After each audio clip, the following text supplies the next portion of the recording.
bakit mo hinihigpitan si Leviste? Yung sabihin ni Leviste under oath, na kinuha niya yung dokumento kay Cabral, meron siyang dalang USB, sinaksak niya ron sa computer, doon sa planning office ba yun ng DPWH sa tanggapan ni Cabral, at kinuha niya kinopya niya yung files from the computer na DPWH. At yung iba ay sufficient na authentication. Pinahihirapan pa nila, pinasasabi pa nila kay Bonoan, at saka doon kay yung ibang DPWH doon na mga ASEC, USEC. Ito ba'y authentic? Siyempre hindi nila authenticate yung iba noon. Kung yun, makasasama sa kanila. Pambihira, common sense naman, Senator Pingi. Eto ngayon, pinaglolo ko na naman tayo nito si Tayaw. Hindi daw porkit may list. Ito yung sabi niya, di ba, nung ini-interview ni Dennis Antenor. Hindi daw porkit may list, yun na yun. May sinabi pa siya, halimbawa, si Mrs. binigyan ka ng listahan, bumili ka ng Colgate, may nakakita ka ng close-up. Pinalitan mo? Oo, pinalitan mo. Oo, pero ang pinag-uusapan po rito at sinabi naman ni Leviste, eto yung list. Ayun. There is a list that exists, may allocables, etc. na dapat yon ay mismong yung list na yon na authenticated niya, at yung ibang nasa Cabral files na hawak niya, na binigay niya sa Senado, ay inauthenticate din ng DPWH, binalidate nila, sinabi nila, oo, files nga namin ito. Bakit in the first place may ganon na listahan ng mga allocables? Oo. Alam nyo po, jigsaw puzzle yun na alam nyo, sa pagpapatunay ng kaso, hindi po naman isang ebidensya, tapos na tayo So unless may smoking gun na may nakita, halimbawa ako, binaparil ko si Victor, tapos na ang usapan. Pero usually yan, pira-piraso, jigsaw puzzle. This is an important part of the jigsaw puzzle. Pero ang importante, hindi pwedeng palitan yung nasa listahan. Oo. Ang kinakataka ko, bakit pinakuha agad ng ombudsman, hindi naman nila nire-reveal kung ano yun. Eto pa, hindi ba sinasabi ni Boying Remulla, hindi daw kumpleto yung binigay na listahan ni Leviste. At hindi, dapat daw i-authenticate ni Leviste. Nasa kanila na pala yung computer bakit na si Leviste pa rin ang gusto nyo mag-authenticate? Bakit si Leviste pa rin ang gusto nyo mangumpleto? Kinuha nyo na pala yung computer. Yung gamit mismo. Di kayo mag-authenticate, tignan nyo yung computer. Yan lang nagpapatunay na pinaglololo ko na naman tayo ng ombudsman, pinaglololo ko na naman tayo ng BRC, pinaglololo ko na naman tayo ng kahit ng yung mga pati ICI nga, mukhang matatapos na, wala naman nangyari. Ano bang nagawa ng ICI? Wala. Hindi refer din sa ombudsman, hindi rin pinakita ang katotohanan, puro executive session din. Diba?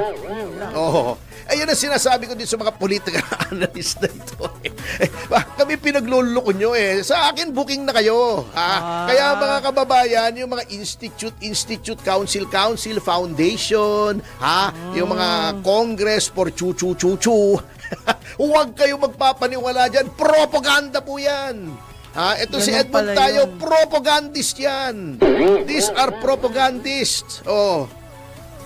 Nako. Ang sinusulong yan na narrative, na istorya, ay yung sa mga nagpopondo ng kanilang mga think tanks. Kaya ingat-ingat po tayo dun sa political analyst. Sa paniniwala. Sino, parang lifestyle guru yan kahit sino pwede. Lifestyle coach, di ba may mga ganon? Life coach, lifestyle guru, di ba? Ganon ba yun? Mga parang consultant yan, nakatakot-takot sa House of Representatives. Kahit sino pwede sabihin, uy, political consultant ako, political analyst. Pero sir, pag hindi mo siya kilala, maniniwala ka. Kaya nga, kasi may mga institute chuchu, na mga propaganda arm naman ng iba't ibang vested interest. Yun lang. Kita mo nga yung mga tirada niya, nagpapapansin lang daw si Leviste. Bakit kailangan magpapansin ni Leviste? Ang sinasabi ko nga, si Congressman Leviste, pwedeng manahimik na naman yan Pwedeng tahimik na lang siya. Ang yaman na niya. Kita mo ang mga katangian ni Leviste, matangkad, magandang lalaki, di ba? Hindi naman natin may tatanggi. Doon lamang siya sa akin, hindi ako matangkad. Anong height niya? Hindi, matangkad siya sa akin. Matangkad Sa bagay, sa inyo. 99% na naman ng mga tao matangkad sa akin eh. Magandang lalaki. At least doon patas lang kami. Mayaman, hindi. Talo roon, talo. Matalino, pwedeng patas na rin kami roon. Single, may advantage siya. Hindi na ako single. Double na ako eh. Bakit ka pa magpapapansin para ano? In fact, hindi mo nga kailangang mapansin yung sinasabi nila na may tinatago daw. Di umano ha, hindi ko sinasabi totoo. Kung may tinatago ka, ba't ka magpapapansin? Bakit ka nagko-comment ng ganun? Kaya nga, kung may tinatago kang transaksyon na mali, hindi ka na magpapapansin. Bakit mo gagawin? Why would you paint a target on your back, di ba? Di ba? Baka nagkamali lang, sir. Bago sasabihin nagpapapansin, alam nyo, talagang hindi na kailangan magpapansin nitong taong ito. Dahil sikat na siya. Sikat na Nanay niya senador. Siya ay congressman. Hindi naman yata siya lalaban ng senador kasi senador na naman yung nanay niya, di ba? Anong nagpapapansin ang pinagsasabi? Et nag-umpisa lang itong mga target sa kanya ng mga sinatawag na mga analyst, pati ng DOE, nitong si Boying Remulla, si Anticler. Nag-umpisa lang yun nung sinabi niya yung Cabral Files eh. O kung nagpapapansin man siya, mali yung naging epekto ng pagpapapansin niya. And knowing Congressman Leviste, hindi niya gagawin yun, napakatalinong tao nito eh.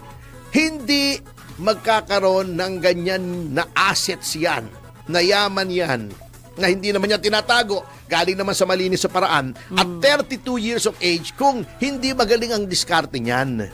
Lamang ay hindi na talaga niya matiis. Sinasabi niya sa akin, as a young and idealistic politician, na new breed of politician to, walang vested interest, walang pinagtatanggol, independent, hindi niya maatim na ninanakaw ang pera, na alam niya, ninanakaw ang pera ng gobyerno. Well, nandun siya. Nandun siya. Wala siyang gagawin. Opo. Hindi lang siya nakatiis. Bago titirahin yung nagpapapansin. Kayo nagpapapansin. Ayun. Kasi kailangan nyo magpapansin para yung mga nagpopondo sa inyong think tanks, bubilib sa Mapansin inyo. sila. At lakihan ng pondo. Hindi Ayun. na totoo. Sabihin mo, Mr. Tayaw, na hindi totoo. Think tank ito, di ba? Ngayon, maging makatotohanan ka. Sabihin mo, sino nagpopondo dito? Sinong principal ninyo? Kayo Yun naman lang. hindi naman tayo pinanganak ng kahapon lang Hindi lang naman si Mr. Tayaw. Ito, naintindihan ko siya. Hanap marami buhay sila. yan Okay. Pero sana, we have to be forthcoming. Maging makatotohanan tayo. Katulad ko, wag niyo Malungkot sisisihin, naman dinidepensa ko si yan. Leviste. Take whatever I'm saying for whatever it is worth because I am his legal counsel. At least, hindi ko kayo niloloko, mga kababayan. Hindi ako nagtatago sa mga political analyst, institute ng chuchu-chuchu, di ba? Naglolokohan tayo Huwag nyo nang lokohin ng taong bayan. Baka naman some other way around yan. Niloloko na nga ng gobyerno yung taong bayan, pati pa naman tayo mga pribado, maglolokohan pa.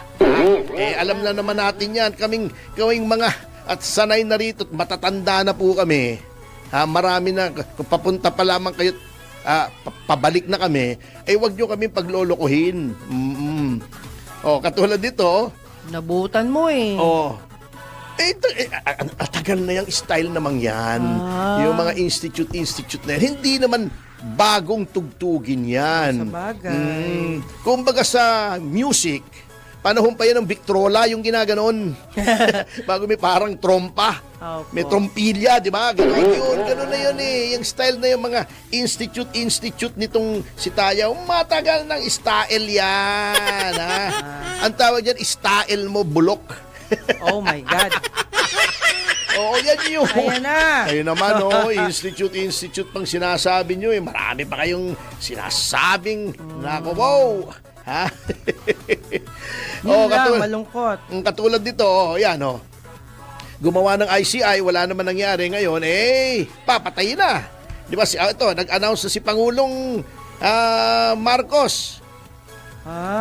The Independent Commission for Infrastructure is coming toward the end.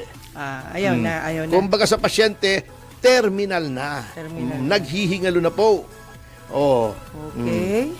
Sabi niya, basta, depende daw kung ano pang gagawin, ay kung tapos na ang dapat gawin, ay itigil na.